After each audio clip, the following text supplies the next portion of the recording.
night, and she had found herself in the thrilling, half-susceptible state of being the only woman at the party, was when modesty came most easily to her. It lent coherence to her whole character, so that she could finally be her most humorous and disarming self.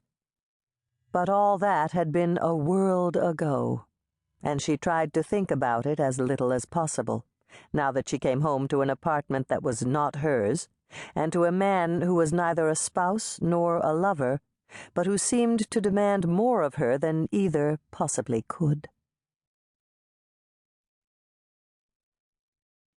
"Have you met Thomas?" Taya said. "He's outside." "The Georgian?"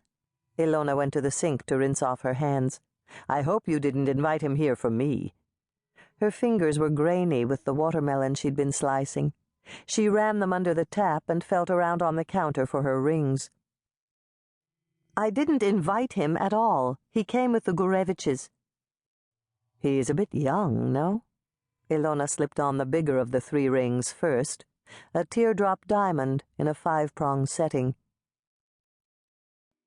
"If you're comparing him with your roommate," said Taya, who almost never referred to Earl by name. "Don't lose those." She glanced down at the rings. "One day you'll take one off and it'll fall down a drain.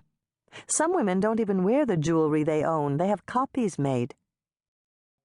"So maybe I should tear off a piece of tinfoil and wrap that around my finger instead?" "Do what you want," Taya said. There was no point, Ilona decided, in reminding Taya that before Felix started making money, Taya had been so cheap she'd gutted empty tubes of Crest, scraping the toothpaste from the creases. No matter how tough her life got, Ilona thought, she'd never lower herself to something so miserly. At least she made use of the nice things she owned. Unlike Taya, whose kitchen had floor-to-ceiling pantries, brushed stainless steel everything, and polished granite counters that she touched only when she was throwing a party. "Did you put new low lights in the ceiling?" Ilona asked. "It was Felix's idea." Taya tipped her head back. "He thought we'd get more for the house if the kitchen was brighter." "You're selling it?" "Not right away. It usually takes a year." "You didn't tell me." "We haven't really told anyone, except the Kogans and the Weinbergs, in case anyone knew of anyone who was looking. It isn't a secret." There were plenty of things that Taya forgot to tell her. But selling a house? Was that just another bit of information exchanged between people with money? Like a stock tip? "Oh, don't be upset.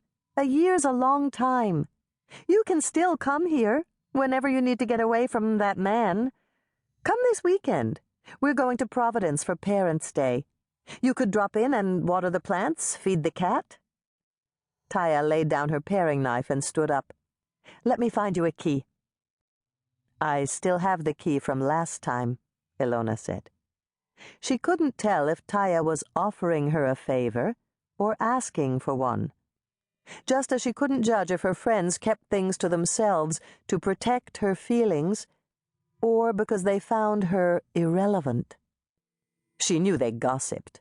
A year ago, she used to bring up Earl in conversation all the time, told her friends stories about his 2 favorite activities, researching his genealogy and organizing his video collection, and mimicked him mercilessly even if he was in the next room, or precisely because he was in the next room and didn't understand a word of Russian. She was staying with him so she could save up for her own apartment. But lately, she'd started to realize that unless she wanted to move north into Putnam County, or south into the Bronx, and either way end up an hour's drive from her job, her sojourn would have to drag on for at least another year. She stepped outside and into the sun. The clouds were coasting slowly in the sky, forming metallic reflections in the 2nd-story windows.